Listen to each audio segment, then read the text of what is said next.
As someone who has attended church for much of his life, and someone that was indoctrinated with the beliefs and the rules that come along with going to church, I've seen many a marriage over my years start, finish, and face a lot of tumultuous times because two people starting a life together becomes completely inundated with information and guidelines by everyone from every corner. You're told how to date, who to date, what to do and what not to do, and you are constantly asked when the wedding is coming, even when the relationship is in its infancy. This week, we're going to look at a case where all of that certainly at least weighed in a little bit, and we may never know just how much Christian beliefs and Christian doctrine may have gotten into a new wife's head to cause the ultimately devastating death of her husband, and the need to try to cover up everything that she had done. Hello, my name is Lance, and welcome to episode 109 of Gone But Never Forgotten, Married for 8 Days Before Murder, the murder of Cody Johnson.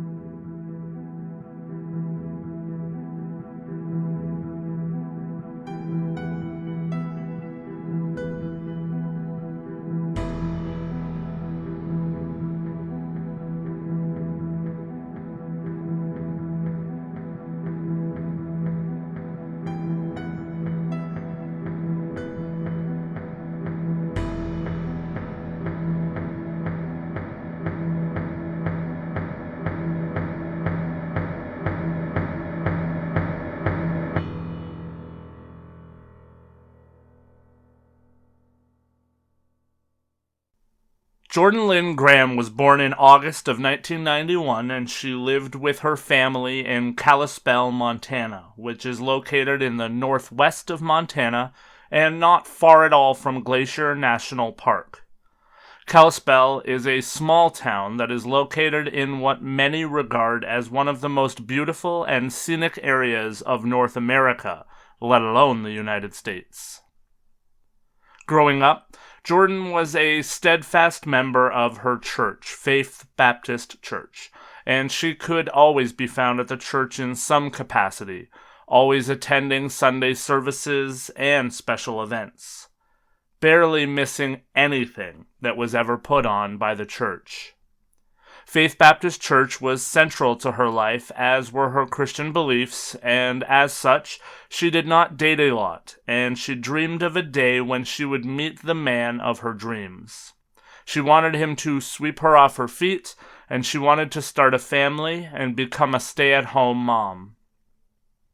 On Halloween of 2011, she seemingly started to have all of those dreams come true when she met Cody Johnson. Cody was an outgoing man who was a few years older than she was. Cody loved cars and had come to Montana from California. The other thing that Cody seemed to love was Jordan, right from the very beginning. Cody would join Faith Baptist Church, and he quickly made friends because of his outgoing nature, and he wound up becoming friends with almost everyone that was in Jordan's inner circle. From the very beginning, friends of both Cody and Jordan said that Cody was absolutely smitten with Jordan, and that he would do anything for her. He had longed himself to find a Christian girl that shared his values, and that he could also settle down and have a family with. He believed that he had found all of that in Jordan. Before they had known each other for too long, before the end of 2011, the two started to date, and then, as many Christian relationships do, things started to move quickly. In December of 2012, basically a year after the two had started dating, Jordan would post to Instagram and announce that the two were engaged to be married. She shared a photo of her hand with a ring on it, and she said, quote, "He proposed. Best early Christmas present ever. Smiley face," unquote. And so Jordan and Cody started to work on putting together the most magical and memorable wedding that either of them could imagine. And even as a part of that, the two hired professional songwriter Elizabeth Shea to create and compose a song just for their wedding and just about their story. Elizabeth has made a career out of arranging music with a Christian meaning for couples who are getting married. Elizabeth would later say that when she was working with Jordan on the song, Jordan would light up at the topic of Cody, and she said that Jordan seemed very excited for the wedding and very ready to make the next steps in her life with Cody. As we're about to talk about, some of the lyrics would become incredibly ironic and dark and haunting after everything that is to come. A verse of the song went like this, quote, "Everyone wants a safe place to fall, and you're mine. You helped me to climb higher for a better view. You're my safe place to fall. You never let me go." Unquote. All of the planning and excitement would come to a head on June 29th of 2013, less than 2 years after the two had first met. Immediately at the wedding, friends seemed to notice a change in Jordan, and they said that over the time that they had known one another, Cody had always seemed to be the doting and loving boyfriend, and it was evident that he was completely smitten with Jordan. Friends did say that Cody was always seemingly more into Jordan than Jordan was into Cody, but that it was clear that the couple was indeed in love. On the wedding day, however, Jordan would have cold feet.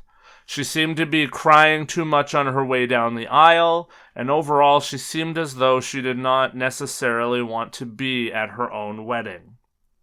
Friends said, too, that the day after the wedding, Jordan had texted around and said that she had a complete meltdown and that she believed that she had made a massive mistake getting married. She texted one friend, quote, "What the heck did I do this all for?" Unquote.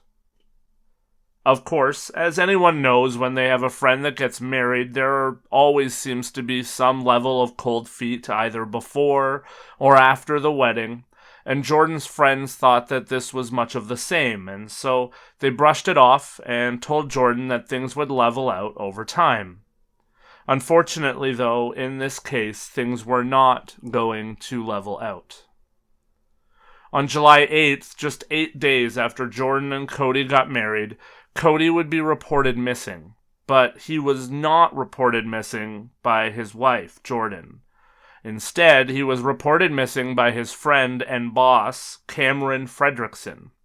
When Cody didn't show up for work on the 8th, Cameron said that he drove to Cody and Jordan's house and then reported him as missing, but when he went to the home, nobody was home.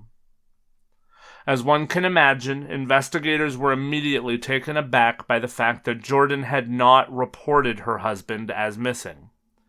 When investigators reached out to Jordan on July 9th, they asked her to do an interview, and she complied. She would tell police that Cody and herself had attended dinner with friends on July 7th, and that along the drive home, Cody had received a phone call, and that phone call had upset him. Jordan said that when they arrived home, she noticed that her phone was dying, and she needed to go get her phone charger, which she had left somewhere else. Jordan said that she drove from the house just after 9:45 p.m., and that she had received a text message from Cody saying that he was going for a drive with a friend who was in town from out of town. When she arrived back at home, she said that she saw a dark-colored car pulling out of the driveway, and she was sure that Cody was in the car.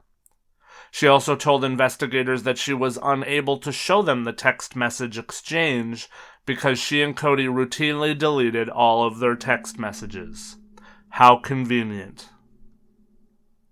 On July 10th, a friend of Cody and Jordan would come forward to investigators and say that Jordan had mentioned at church that Cody had fallen off a cliff and tragically died. the first hole in the story coming through in a big way here. It seems that even though Jordan had decided that she didn't need to alert the authorities, she had leaked some of the story to someone, unable to keep her secrets to herself. On that date, Jordan also came forward with what she presented as a key piece of evidence that she provided to investigators. She presented an email that she had received from someone named Carman Tony 607, and the email confirmed that Cody was indeed dead. The email read, quote, "My name is Tony. There is no bother looking for Cody anymore. He is gone. I saw your post on Twitter and thought I would email you. He had come with some buddies and met up with me on Sunday night in Columbia Falls. He was saying he needed to be with his buddies for a bit and take them for a joyride. 3 of the guys came back saying that they had gone for a ride in the woods somewhere and Cody had gotten out of the car and went for a little hike, and they are positive that he fell and he is dead, Jordan. I don't know who the guys were, but they took off. So, call off the missing persons report. Cody is gone, for sure. Tony." Unquote. Can you imagine the amount of naivety that was needed to even believe that something like this would work? Did Jordan actually believe that a little anonymous email that said that Cody was dead and that he had fallen to his death, possibly, was enough to call off a missing persons report? Did she genuinely believe that this would be all that was needed to stop the investigation? Obviously, it did not. It did, however, send officers out to Glacier National Park to start searching based on the contents of the email. Jordan did participate in the search, but it was said by witnesses that she seemed disinterested and distant. On July 11th, while starting that search, the police would interview a friend of Cody and Jordan who would only be known as KM. And KM said that Jordan had been texting her recently, and she told her that she was having second thoughts about being married, and she was having issues within the marriage already. Jordan had told KM that she was about to talk to Cody about all of the issues that she was having.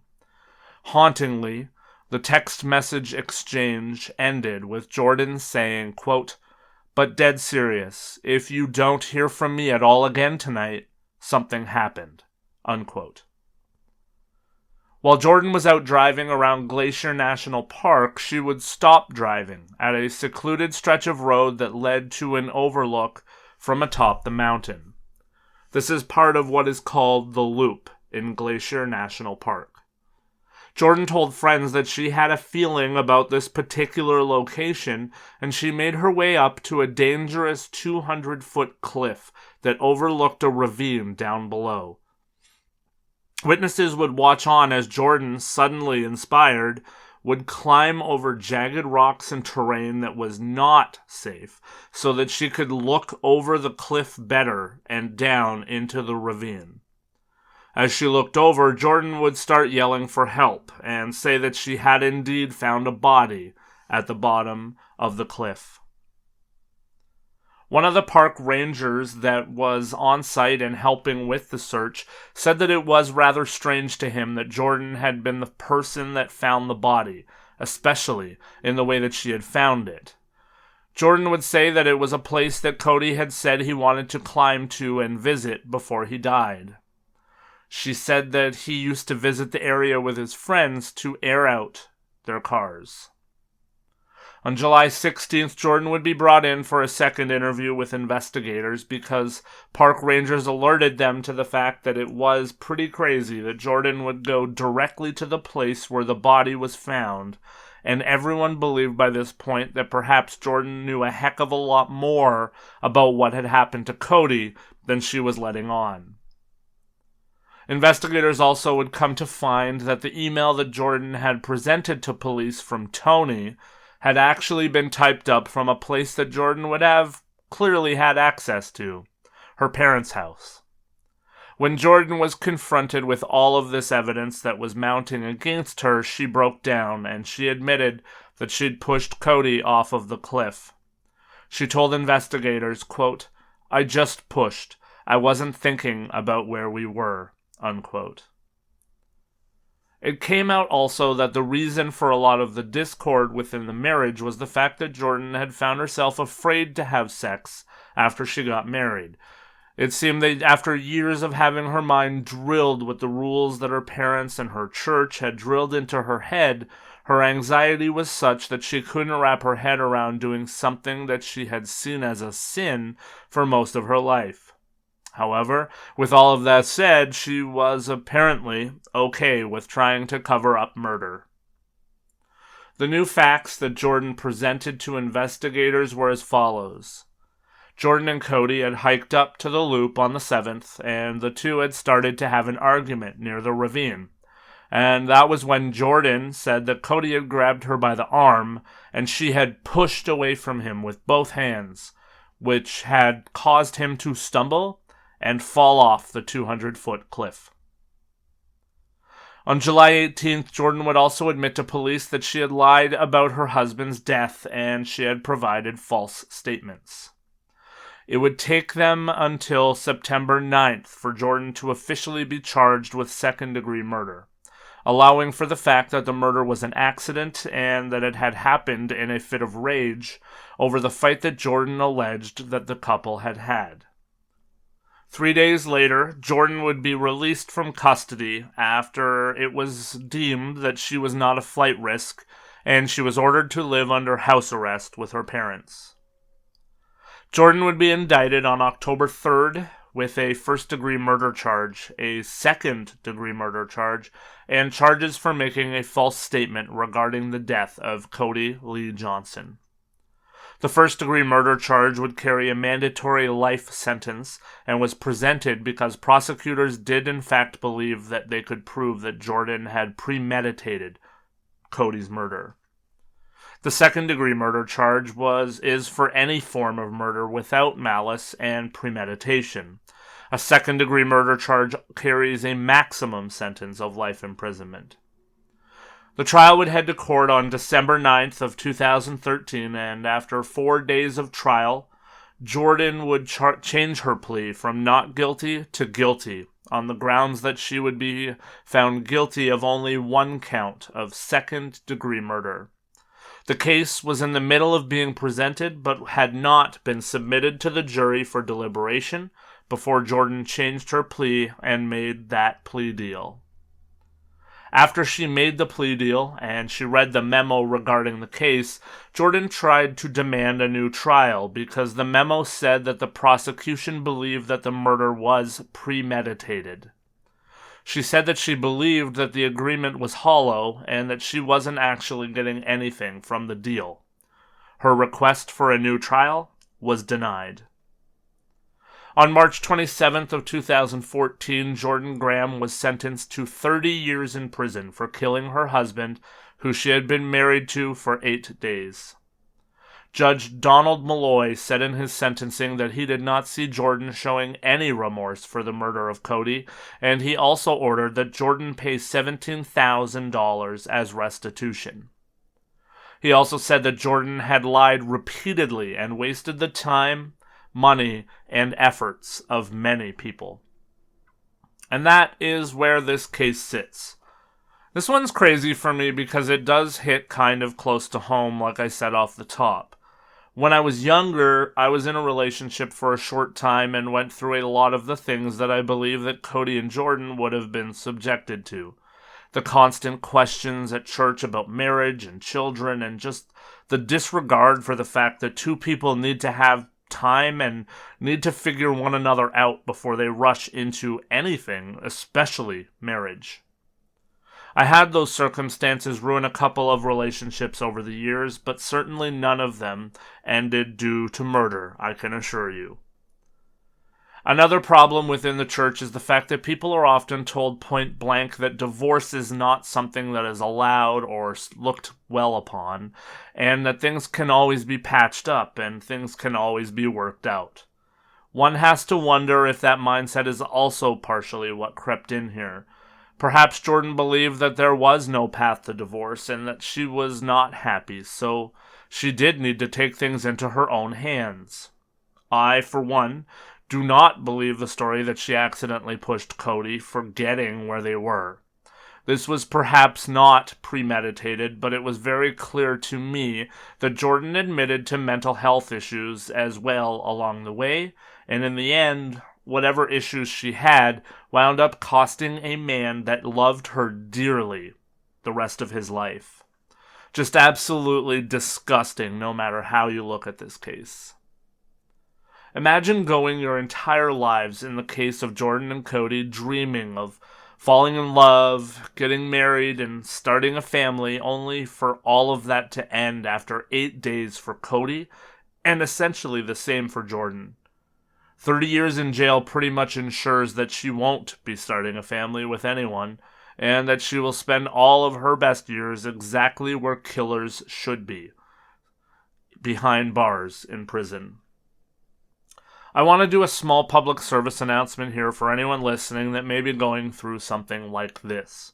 Don't ever let other people rush you into something as serious as marriage, and certainly don't allow anyone to tell you when you have or have not made a mistake and how you can deal with it. Only you are aware of what you can handle and what you're going through, and as such, only you can decide what is best for you, and in this case, what may be better for the other party involved.